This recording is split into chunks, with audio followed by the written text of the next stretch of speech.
They did not build this wall with stone. They built it with people. Men were taken from their homes. Farmers, prisoners, scholars. They carried stones until their hands broke, until their legs failed, until their bodies collapsed. Many of them were never buried. They were sealed inside the wall itself. This is the Great Wall of China, and this is the wall that ate its builders.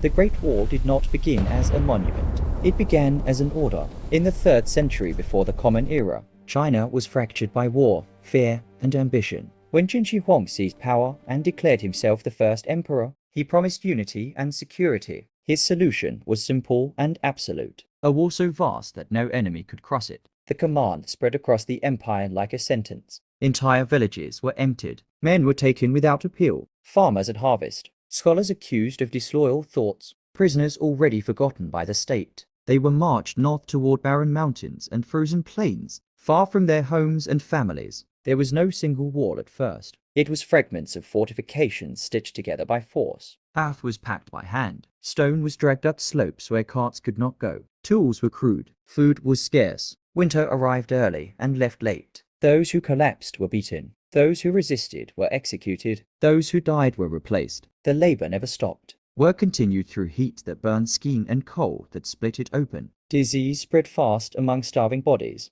Rest was treated as defiance. Survival became a daily negotiation with exhaustion. The wall demanded movement even when the body had none left to give. Death became ordinary. There was no time for rites or mourning. A dead worker was an obstacle, not a tragedy. Many were buried where they fell. Others were pressed into the foundation itself. Earth and stone closed over them. Their names vanished. Their bones became part of the structure. The wall grew longer. The empire grew quieter. Fear did its work. From a distance, the project looked like strength. Up close, it was a grinding machine fueled by human lives. The emperor would never walk the wall as they did. He would never feel the weight they carried or the hunger that hollowed them out. By the time the wall stretched across the horizon, its cost was beyond counting. It stood not only as a barrier against invasion, but as proof of what absolute power could demand and take without consequence. This wall was not built to protect people. It was built to control them.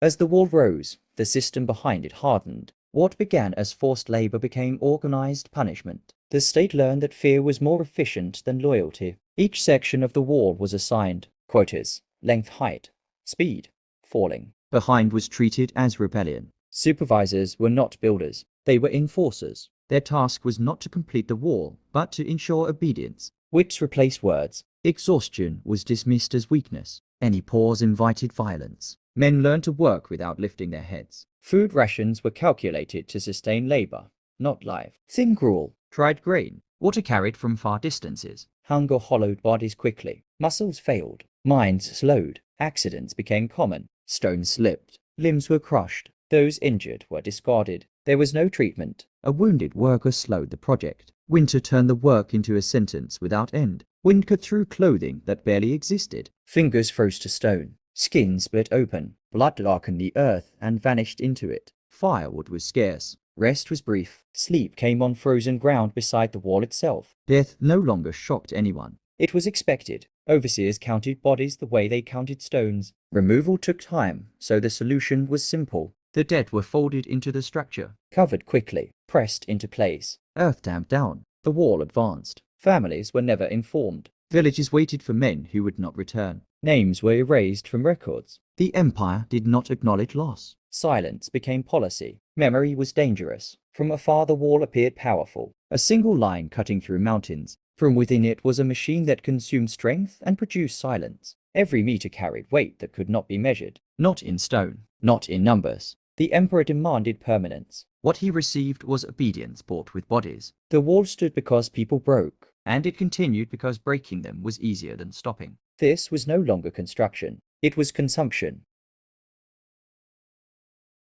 By the time the wall stretched across the horizon, it no longer belonged to men. It belonged to power. It was a monument of obedience, a record of lives spent and lost. The laborers had become part of it. Their sweat hardened into the stones. Their bones carried the weight of its permanence. The wall did not protect the empire. It protected the emperor's command. The first emperor would never see the wall as they did. He would never feel the hunger that hollowed them or the cold that bit through their thin clothing. He would never know the fear that pulsed through every hand that lifted stone, or the despair that settled into the eyes of men who watched their friends disappear into the foundation. For him it was a triumph, for them it was a sentence. Generations would come to know the Great Wall as a marvel, as a shield against enemies. History would celebrate its length and scale, but few would remember the cost. Few would see the shadow it cast on the human spirit. For every meter built, lives vanished. For every tower completed, the wall swallowed another soul. And yet the wall stands. It remains, a silent witness to what absolute power can demand.